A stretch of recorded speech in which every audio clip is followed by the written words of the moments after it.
Student, welcome to motion education में हूं मुकेश कुमार नागर और आज हम लोग जो पढ़ने वाले हैं वो है हमारा 4th नंबर का चैप्टर। कहने का 4th नंबर का चैप्टर है, लेकिन जो सिलेबस के अनुसार हमें जो चैप्टर दिया गया है वो हमारा 5वें या 6ठे नंबर का चैप्टर हम इसको मानेंगे। ठीक है, तो ये 6 नंबर का जो चैप्टर है ये है सुभाषितानी सुंदर उक्तियां, जिसका मीनिंग है इसको बहुत अच्छी तरह से हम लोग करने वाले हैं। इसमें एक एक श्लोक का जो है हिंदी अनुवाद हम लोग पढ़ने वाले हैं, अच्छी तरह से पढ़ने वाले हैं। इस चीज को आप लोग ध्यान से रखिए, एक एक शब्द का मीनिंग में आप लोगों को यहां पर बताने वाला हूं और एक एक शब्द का जो मीनिंग में बताता हूं उसको आप अपनी नोटबुक में नोट जरूर करें, ताकि बाद में भी आपको पढ़ने में कोई भी दिक्कत यहां पर नहीं आने वाली है। तो चलिए हम लोग स्टार्ट करते हैं पहले श्लोक से। ये रहा हमारा पहला श्लोक। आलस्यम ही मनुष्याणाम शरीरस्थो महान रिपु नहस्ते उद्यम समो बंधुः कृत्वा येम न अवसिदति। मतलब कितना अच्छा श्लोक है, इसको आप हर बार पढ़ते हुए आए हो। मतलब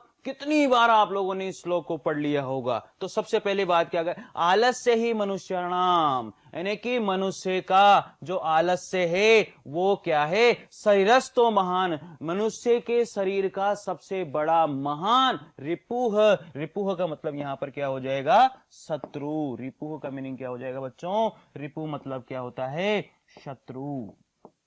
ठीक है, तो मनुष्यों का जो है आलस्य, आलस्य क्या है, मनुष्य के शरीर का क्या है, महान एक क्या है, शत्रु है। किसको माना है, शत्रु। आलस्यम, आलस्य को क्या माना गया है, शत्रु माना गया है। नास्ते उदम समो बंधुः कृत्वा एम न असिदति, यानी कि आलस्य ही मनुष्य के शरीर में रहने वाला सबसे बड़ा शत्रु है। ये पहले वाली लाइन का अर्थ हो गया। परिश्रम के समान उसका कोई मित्र नहीं है। ये रहा यहां पर, न अस्ते है उद्यम समो बंधुः, परिश्रम के समान उसका कोई बंधु नहीं है। तो इसका मीनिंग हो जाएगा परिश्रम के समान, परिश्रम के समान मनुष्य का कोई मित्र नहीं है, कोई मित्र नहीं है। यानी कि परिश्रम के समान मनुष्य का कोई मित्र नहीं है, ये इसका हो जाएगा। या कोई बंधु या कोई भाई नहीं है। कृत्वा एम न अवसदति, जिसको करके, कृत्वा एम, कृत्वा एम, इसका मीनिंग क्या हो जाए। ये देखो मैंने पहले लाइन जो यहाँ पर आपको दी है, इसका मतलब ये पहली लाइन मैंने आपको ये मान ली है। ठीक है, दूसरी ये आप लोगों को मान लेना है, तो ये दूसरा मान लो आप। ठीक है, कृत्वायम, कृत्वायम को इसको तीसरा मान लीजिए। तो यहाँ पर तीसरे का मीनिंग क्या हो जाएगा, जिसको करके, क्या हो जाएगा बेटा, जिसको, जिसको करके, जिसको करके वह दुखी नहीं होता। न अवसदति, न अवसदति का मतलब होता है, इसको 4th नंबर मान लीजिए, ये 4th नंबर हो जाएगा कि वह दुखी नहीं होता, वह दुखी नहीं होता है। इस तरह से आप लोगों को ये याद रखना होगा। मेरे हिसाब से समझ में आ गई होगी बात। आलस्य ही मनुष्याणाम शरीरस्थो महान रिपु, आलस्य ही मनुष्य के शरीर का महान शत्रु है। न अत्य उदम अम समो बंधु है, इसका मीनिंग परिश्रम के समान, न उधम सम, न उधम सम, यानी कि परिश्रम के समान, बंधु है मैंने मित्र, कोई भी मनुष्य का नहीं है। कृत्वा, जिसको करके, कृत्वा एम, एम मतलब जिसको, कृत्वा मतलब करके, जिसको करके, न अवसदति, वह मनुष्य कभी भी दुखी नहीं होता है, ऐसा इसमें कहा गया है। दूसरा श्लोक हम लोग यहाँ पर देखने वाले हैं। गुणी गुण वेति न वेति निर्गुणों, क्या कहा गया है, गुणवान व्यक्ति गुण को जानता है। गुणी गुण वेति, गुणगान गुणवान व्यक्ति ही क्या है, गुणों को जानता है। तो इसका मीनिंग यहाँ पर दिया हुआ है। तो ये फर्स्ट नंबर में इसको दे रहा हूं, तो पहले नंबर पे क्या लिखेंगे, गुणी मतलब गुणवान व्यक्ति ही गुणम वेति, गुणों को जानता है। वेति मतलब जानता है। तो यहाँ पर जो वेति शब्द है इसका मीनिंग हो जाएगा जानता है। गुणवान व्यक्ति ही गुणों को जानता है। न वेति निर्गुणों, गुणहीन नहीं जानता। निर्गुणों मतलब गुणहीन। दूसरा लिखेंगे हम लोग निर्गुणों। निर्गुणों का मीनिंग क्या हो जाएगा? गुणहीन। क्या हो जाएगा बच्चों? गुणहीन। न वेति, न वेति मतलब नहीं जानता। न वेति नहीं जानता, नहीं जानता। न वेति मतलब नहीं जानता, ये बात आप लोगों को याद रखनी होगी। बलि बलम वेति, बलवान व्यक्ति ही, वेति मतलब जानता है। अब बार बार बताने की आवश्यकता नहीं है, वेति का मतलब क्या हो जाएगा? जानता है, जानता है। ठीक है। बलि बलम, बलवान ही, बलि का मतलब क्या हो जाएगा यहां पर? बलवान। बलवान ही, बलम मैंने बल को, वेति मतलब जानता है। न वेति निर्बलम, निर्बलम का मतलब निर्बल व्यक्ति, निर्बल व्यक्ति यानी कि बल से रहित व्यक्ति। बल से, बल से रहित, बल से रहित व्यक्ति न व्यक्ति यानी कि बल से रहित व्यक्ति बल को नहीं जानता है, यानी कि बलवान व्यक्ति ही बल को जानता है, बल से रहित व्यक्ति बल को नहीं जानता है। ऐसा ही श्लोक में पहली लाइन में बताया गया। पिको वसंतस्य गुणम न वायसः। बिल्कुल देखो कितना एक मतलब उदाहरण अलंकार इसमें दिया है। कोयल वसंत के गुण को जानती है। वसंतस्य पिको, वसंतस्य गुणम, वसंत के षष्ठी विभक्ति का प्रयोग किया गया है। यहां पर षष्ठी विभक्ति का प्रयोग है। वसंत के गुणों को, पिको मतलब कोयल, वसंत के गुणों को कोयल ही क्या करती है? जानती है। न वायसः, कौवा नहीं जानता। क्या कहा गया है? वायसः का मीनिंग क्या हो जाएगा? इस वायसः को हम कहेंगे कौवा। न मतलब नहीं जानता।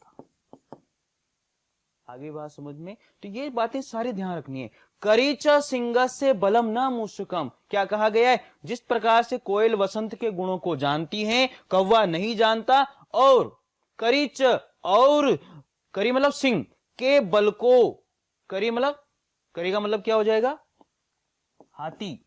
ठीक है। और सिंह का मतलब तो सिंह होता ही है, तो करी का मीनिंग यहां पर आप लिखेंगे हाथी।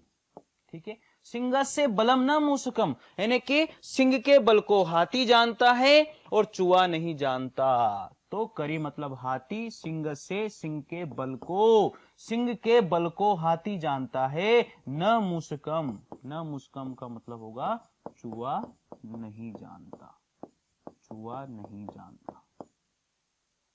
तो एक बार मैं फिर रिवीजन कर रहा हूं इसका, रिवाइज देखेंगे इसको। गुणी गुणम वेति, गुणवान ही गुण को जानता है। न वेति निर्गुणों, निर्गुण व्यक्ति जो है, गुणों से रहित व्यक्ति जो है, वो गुण को नहीं जानता है। बलि बलम वेति, बलवान व्यक्ति ही बल को जानता है। न वेति निर्बलम, निर्बल व्यक्ति जो है बल को नहीं जानता है। आगे पिको वसंत से गुणम, वसंत के गुण को पिक मैंने कोयल ही जानती है। न वायसः, कौवा नहीं जानता। करीच सिंह से, करी च सिंह से यानी कि सिंह के बल को करी मतलब हाथी जानता है। न मूषकम यानी कि चूहा नहीं जानता है। मेरे हिसाब से समझ में आ गई होगी बात। आगे देखिए तीसरे नंबर का। निमित्त उदित से ही यह प्रकुप्यति द्रुहम स तस्यापगमे प्रसिद्धति अकारण देशी मनस्तु यस्य वे कथम जनस्तम परितोषयति। बहुत अच्छा श्लोक है। जो किसी कारण के उद्देश्य से ही क्रोध करता है, निमित्त उद्देश्य, जो किसी कारण से, यह प्रकुपंती क्रोध करता है, जो किसी कारण से, जो किसी कारण के, यह का मतलब क्या हो जाएगा? जो किसी कारण के, जो किसी कारण के उद्देश्य मतलब उद्देश्य से ही, उद्देश्य ही, उद्देश्य से ही, उद्देश्य से ही प्रकुपति, प्रकुपति मतलब क्रोध करता है, क्रोध करता है।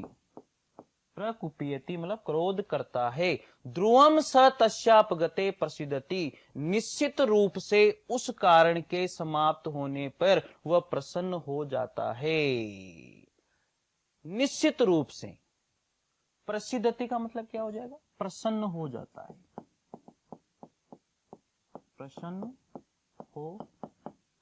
प्रसन्न हो जाता है, ठीक है, प्रसन्न हो जाता है निश्चित रूप से उस कारण के समाप्त होने पर।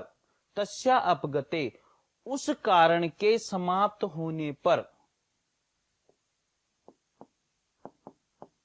कारण के समाप्त होने पर, कारण के समाप्त होने पर। आ गई बात समझ में? निश्चित रूप से उस कारण के समाप्त होने पर वो क्या हो जाता है? प्रसन्न हो जाता है। आगे पढ़ते हैं अब लोग। अकारण देशी मनस्तु ऐसे वे, जिसका मन बिना किसी कारण के, यस्य मतलब जिसका, यहां ध्यान दें, यस्य जिसका, मनस्तु, मनस्तु जिसका मन, मनस्तु अकारण देशी बिना किसी कारण के, इसका मीनिंग हो जाएगा, यहीं पर लिख रहा हूं,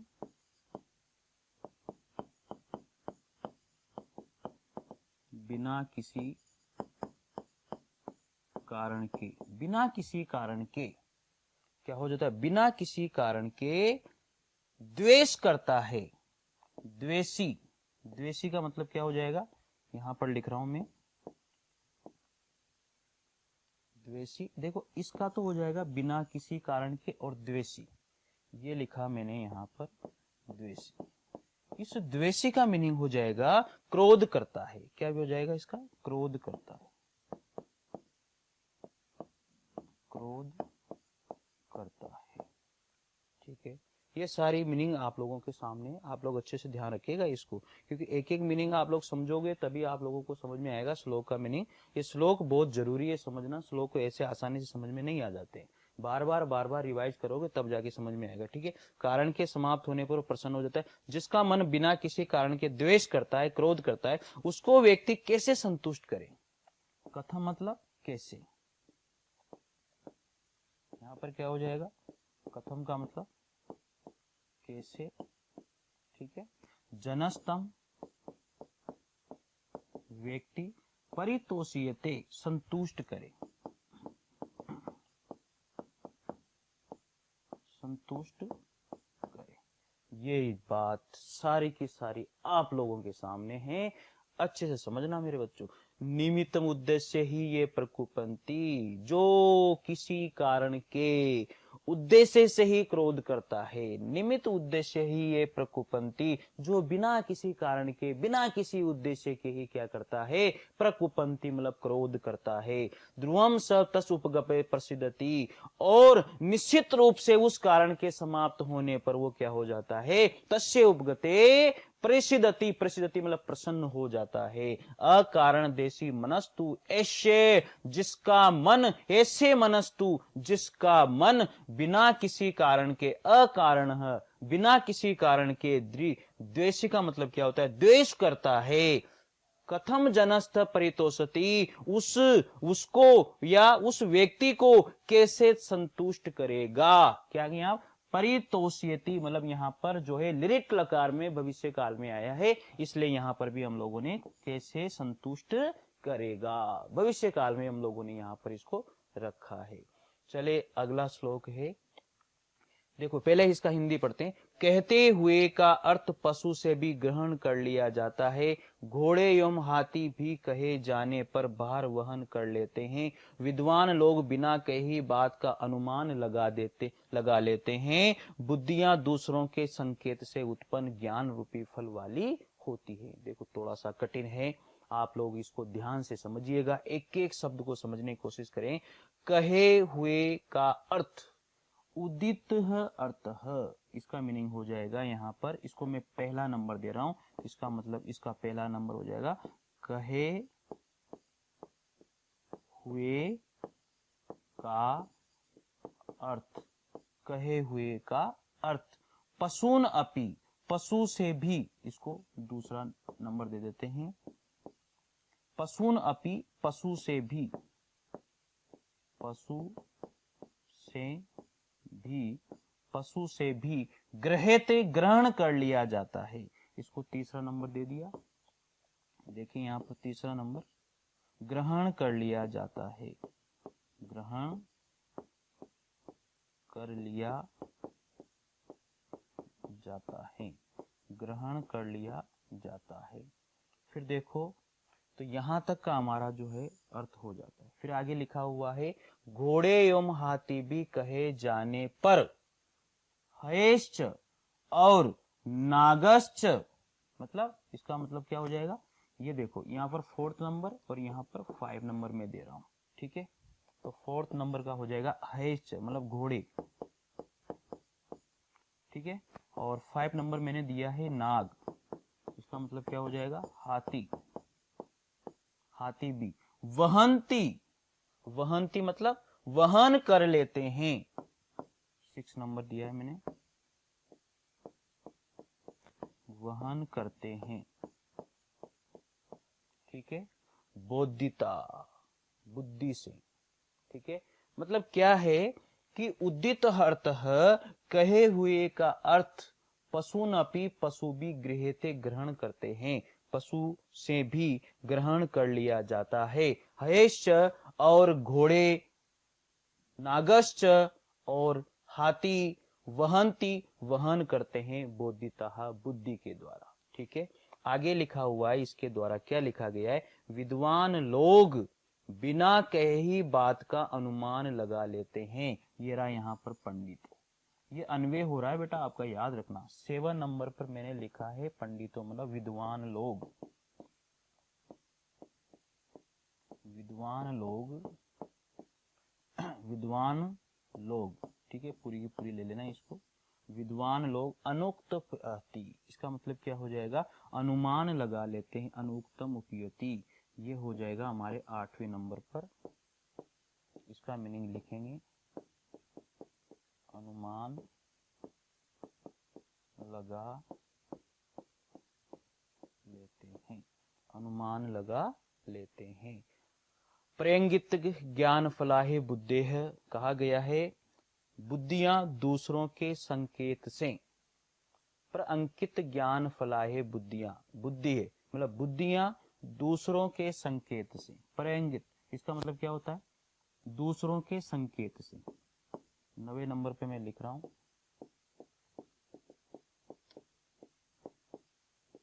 दूसरों के संकेत से, दूसरों के संकेत से। बुद्धियां दूसरों के संकेत से उत्पन्न ज्ञान रूपी फल वाली होती है। ज्ञान फलाया, ज्ञान रूपी फल वाली होती है, ज्ञान रूपी फल वाली होती है, ज्ञान रूपी फल वाली होती है। एक एक शब्द का मैंने आपको मीनिंग बता दिया है, इसमें कोई भी दिक्कत आपको नहीं आनी चाहिए, ठीक है बेटा। देखो उदित हस्तम, कहे हुए का अर्थ पशुन अपि गृह्यते, पशु भी ग्रहण करते हैं। हयश्च नागश्च वहंती, और हाथी घोड़े भी उसको वहन करते हैं। अनुक्तम पंडितो जनः, और विद्वान लोग भी अनुक्तम उपयति, अनुमान लगा लेते हैं। प्रेंकित ज्ञान फला है बुद्धि, और बुद्धियां जो है दूसरों के संकेत से उत्पन्न ज्ञान रूपी फल वाली क्या है, होती है। कोई दिक्कत इसमें नहीं होनी चाहिए। अगला है 5वें नंबर का श्लोक, बहुत अच्छा श्लोक है, बहुत बहुत अच्छा। तो इसका पहले हिंदी अर्थ समझिए। मनुष्य के शरीर में रहने वाला क्रोध ही शरीर को नष्ट करने के लिए पहला शत्रु है। देखो कितनी अच्छी बात कही है, क्रोध ही शत्रु है प्रथमो, पहला नराणाम, मनुष्य के। देह स्थितो, शरीर में रहने वाला, देह विनाशा है, देह का विनाश करने के लिए, ठीक है। देह का विनाश करने के लिए, देह स्थितो, देह मतलब शरीर में स्थित, क्रोध ही शत्रु प्रथमो नराणाम, नराणाम मतलब मनुष्यों का पहला शत्रु है। तो क्या माना है यहां पर, मनुष्य के शरीर में रहने वाला क्रोध ही शरीर को नष्ट करने के लिए पहला शत्रु है। ये पहली पूरी की पूरी लाइन का मीनिंग यहां पर हो जाएगा। आगे बात समझ में, यानी कि मनुष्य के शरीर में रहने वाला जो क्रोध है उसके शरीर को नष्ट करने वाला पहला शत्रु माना गया है। तो पहला शत्रु मनुष्य के लिए किसको माना गया है, क्रोध को माना गया है। किसको माना गया है, क्रोध को मनुष्य का पहला शत्रु माना गया है। क्रोध ही मनुष्य का क्या है, पहला शत्रु माना गया है। देह स्थित, शरीर में स्थित, इसका मीनिंग लिखो, देह स्थितो, इसका मीनिंग क्या हो जाएगा, शरीर में स्थित, शरीर में स्थित। ये बात ध्यान रखना, देह स्थितो, शरीर में स्थित, नराणाम, बहुवचन है बेटा यहां पर, मनुष्याणाम, रामाणाम, इस तरह से, ठीक है, नराणाम, मनुष्यों का, ठीक है। देह मतलब शरीर में स्थित मनुष्य का सबसे बड़ा शत्रु यहां पर माना गया, विनाश करने के लिए, शरीर का विनाश करने के लिए सबसे बड़ा शत्रु माना गया है किसको, क्रोध, क्रोधो, क्रोध को। आगे बात समझ में, यथा स्थितः काष्ठगतो ही वह अग्नि, यथा स्थितः काष्ठगतो ही वह अग्नि, क्या कहा है, जैसे लकड़ी में स्थित आग, यथा स्थितः काष्ठगतो ही अग्नि, जैसे लकड़ी में स्थित आग। ये रहा इसका मीनिंग, ये रहा। आगे बात समझ में, मतलब ये इसका मीनिंग है, यथा स्थित, जैसे काष्ठगतो, लकड़ी में स्थित मतलब स्थित, वह अग्नि, अग्नि, जैसे लकड़ी में स्थित अग्नि, स एव वह अग्नि दृहते शरीरम, उसे जलाने का कारण होती है, जैसे लकड़ी में स्थित अग्नि उसे जलाने का कारण होती है, उसी तरह से स मैंने वह, एव मैंने ही, यानी कि क्रोध रूपी अग्नि ही, स एव वह ही, यानी कि क्रोध रूपी अग्नि ही क्या करती है, आग ही शरीर को भी जलाती है, बहिर्दहते शरीरम, शरीर को वह अग्नि जलाती है, शरीर को जलाती है। तो इस तरह से आप लोग इसका हिंदी अर्थ करें और समझें। तो याद रखिएगा, मनुष्य के शरीर में रहने वाला क्रोध ही शरीर को नष्ट करने के लिए पहला शत्रु है। तो क्रोधो ही शत्रु प्रथम नराणाम, तो मनुष्य के शरीर में रहने वाला, मनुष्य के शरीर में रहने वाला देह स्थितो, देह स्थितो मतलब मनुष्य के, नराणाम देह स्थितो, मनुष्य के शरीर में रहने वाला क्रोध मतलब क्रोध ही, देह विनाश, शरीर का विनाश करने वाला, प्रथमो शत्रु, पहला शत्रु है। इस तरह से आपको अन्वय करते हुए इसका क्या करना है, हिंदी अर्थ निकाला। यथा स्थित काष्ठगतो ही अग्नि, जिस तरह से लकड़ी में स्थित अग्नि उसको जलाने में सहायक होती है, उसी तरह से मनुष्य के शरीर में स्थित जो क्रोध है वो उसको जलाने में क्या होता है, सहायक होता है। ये बातें सारी की सारी आप लोग याद रखिएगा। 6 नंबर का यहाँ पर श्लोक दिया गया है, मृगा मृगे संग अनुव्रजंती, गावश्च गोभी तुरंगः तुरंगः, मूर्खाश्च मूर्खे सुदे सुदी भी, समान शील वेशने संख्यम। जबरदस्त श्लोक है, बहुत जबरदस्त श्लोक है, देखिएगा। हिरण हिरणों के साथ पीछे पीछे चलते हैं, मृगा मृगे संगम अनुवर्जंती, मृगा, अरे मृगा मृगे हिरण जो है, हिरण जो है वो क्या करता है, मृगा मतलब हिरण, जो हिरण है इसका जो सही रूप वो हरिण होता है, इसका जो सही रूप होता है वो क्या होता है, हरिण होता है। ठीक है, हरिण यानी कि जो हिरण है वो हिरणों के साथ पीछे पीछे चलता है। मर्गे संगम, हिरणों के साथ, हरिणों के साथ,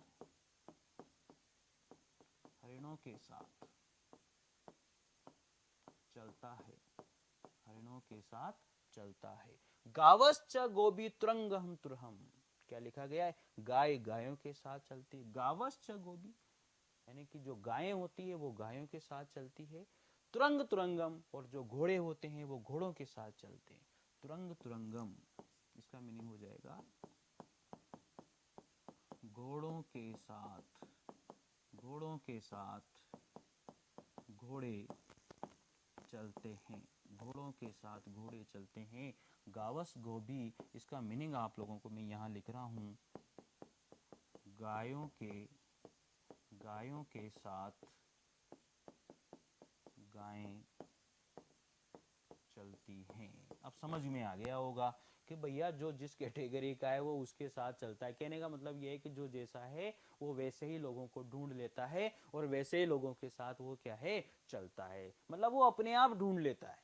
ये इस श्लोक में बताया गया है। मूर्खाश्च मूर्खे, फिर देखो मूर्ख मूर्खों के साथ, मूर्खाश्च मूर्खे, मूर्खाश्च मूर्खे, मूर्ख मूर्खों के साथ, मूर्खाश्च मूर्खे, मूर्ख मूर्खों के साथ। सुधीहे सुधीह भी, मूर्ख मूर्खों के साथ। सुधीहे सुधीह भी, बुद्धिमान बुद्धिमानों के साथ। क्या हो जाएगा, बुद्धिमान बुद्धिमानों के साथ, बुद्धिमान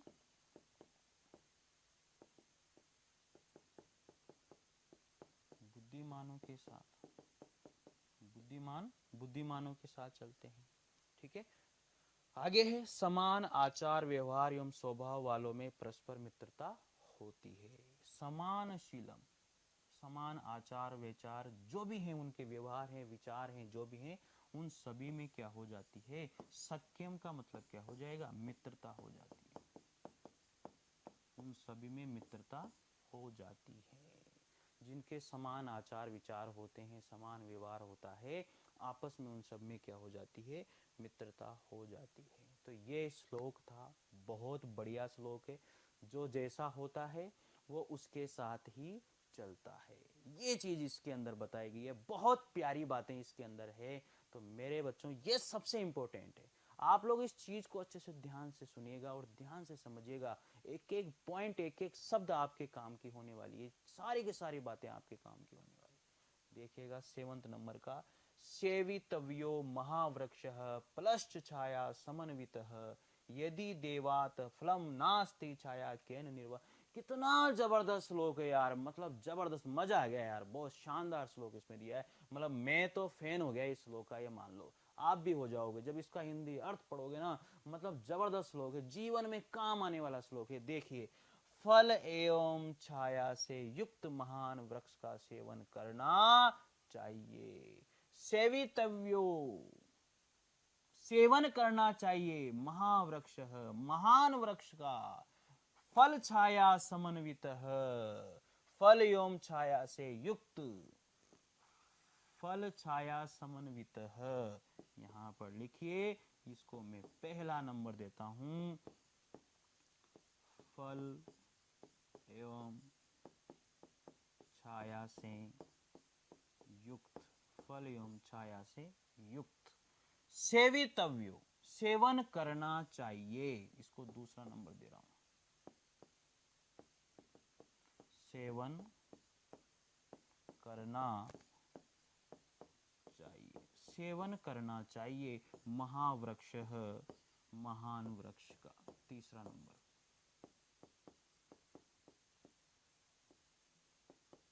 महान वृक्ष का। आगे बात समझ में, महान वृक्ष का सेवन करना चाहिए। यदि देवाद फलम नास्ति छाया के निर्वायते, क्या लिखा है, संयोगवश यदि फल नहीं देता है तो भी, यदि देवात फलम नास्ति, अगर वह संयोगवश फल नहीं देता है, फलम नास्ति, फलम नास्ति भाई फल नहीं देता है। लिखिए यहां पर फलम नास्ति, फल नहीं देता है, संयोगवश, सौभाग्यवश अगर वो फल नहीं देता है तो छाया केन निर्वाहेति, छाया किसके द्वारा रोकी जाएगी, छाया केन निर्वाहेति, छाया को कौन रोकेगा, यानी कि छाया को कौन रोकेगा। आगे बात समझ में, छाया को कौन रोकेगा। इतना खतरनाक श्लोक है, मतलब भयंकर श्लोक है ये, मान लो आप यार, मैं तो फैन हो गया इस श्लोक का।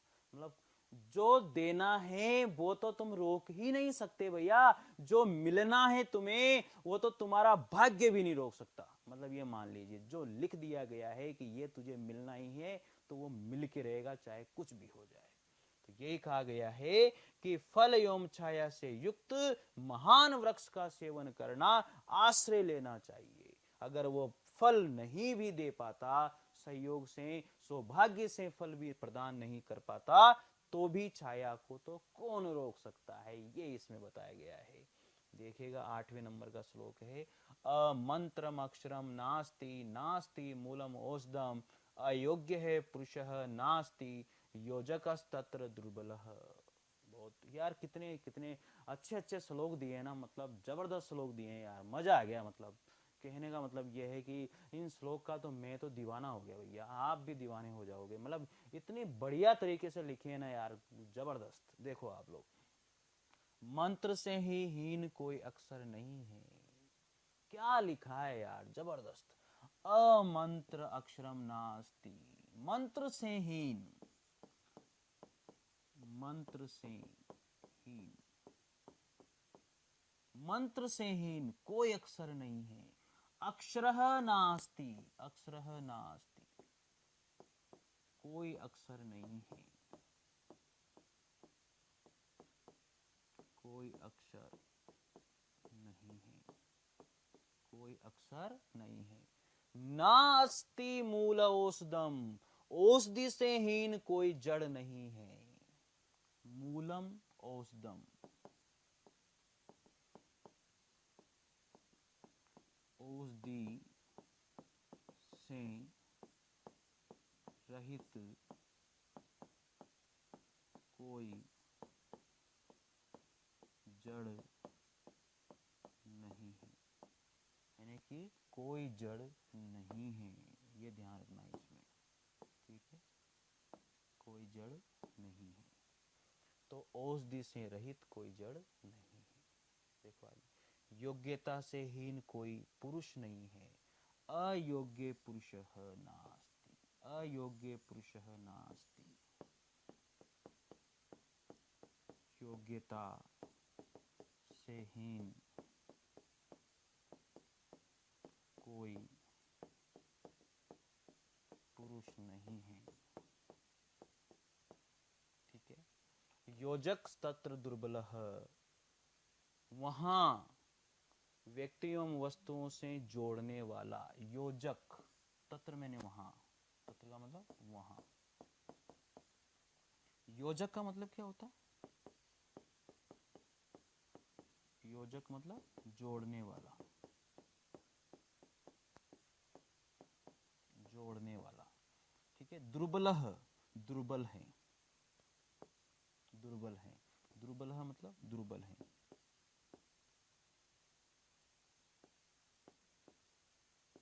दुर्बल है मतलब दुर्बल, दुर्लभ, दुर्लभ है, दुर्लभ है, दुर्बल नहीं दुर्लभ है। बहुत बढ़िया कहा है, इसमें बहुत जबरदस्त बात कही गई है। देखो प्यार से देखिए यार इस श्लोक को, बहुत बहुत प्यारा लग रहा है, मतलब बहुत अच्छा लग रहा है। देखो, मंत्र से हीन कोई अक्षर नहीं है, क्या लिखा है, अमंत्र अक्षरम नास्ति। अगर मंत्र से हीन कोई अक्षर नहीं है, मतलब कहने का मतलब हर अक्षर क्या है, मंत्र है। हर श्लोक का हर अक्षर एक मंत्र के समान है, उससे रहित कोई अक्षर नहीं। मतलब बहुत बहुत खतरनाक बात कही गई है। नास्ति मूलम औषधम, कोई भी जड़ ऐसी नहीं है जो औषधि नहीं है। मतलब औषधि से रहित कोई जड़ नहीं है। कहने का मतलब हर जड़ एक न एक कहीं ना कहीं कोई ना कोई औषधि मानी गई है। बहुत प्यार से रखा गया है। देखो आप, बहुत बहुत अच्छा लिखा है यार, मतलब मजा आ गया यार। देखो आप, अयोग्य है पुरुष नास्ति, और योग्यता से हीन कोई पुरुष नहीं है। ऐसा कोई पुरुष नहीं है जिसमें योग्यता नहीं है। बस पहचानने की आवश्यकता है, जानने की आवश्यकता है, समझने की आवश्यकता है। ऐसा कोई पुरुष नहीं है जिसमें योग्यता नहीं होती। कितना प्यारा लिखा है यार, मजा आ गया। देखो आगे, योजक तत्र दुर्लभ, मतलब वहां व्यक्तियों और वस्तुओं से जोड़ने वाला दुर्लभ है। मतलब उनको केवल जोड़ने वाला व्यक्ति एक दुर्लभ है।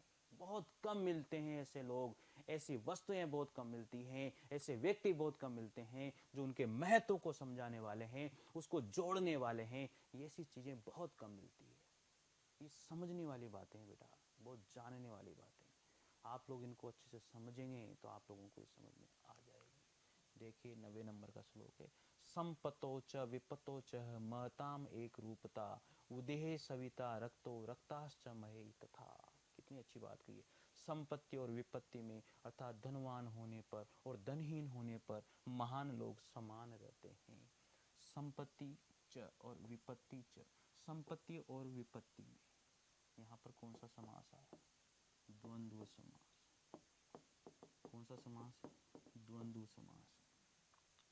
संपत्ति चाहे कितनी भी संपत्ति हो जाए, विपत्ति चाहे कैसी भी विपत्ति आ जाए, कैसी भी विपत्ति आ जाए, महान एक रूपता, जो महान लोग होते हैं वो हमेशा एक जैसे रहते हैं।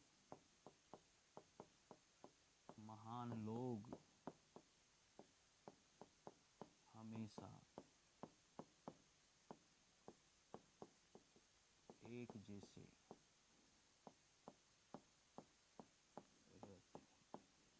चाहे संपत्ति कितनी भी आ जाए। संपत्तो मतलब चाहे संपत्ति कितनी भी हो, विपत्ति मतलब समस्याएं, कितनी भी विपत्ति कितनी भी समस्या आ जाए, लेकिन जो महान लोग होते हैं वो हमेशा एक जैसा व्यवहार करते हैं। ऐसा नहीं है कि समस्या बहुत सारी आ गई तो व्यवहार बदल देंगे, संपत्ति बहुत सारी आ गई, बहुत सारी संपत्ति आ गई तो व्यवहार बदल देंगे, नहीं।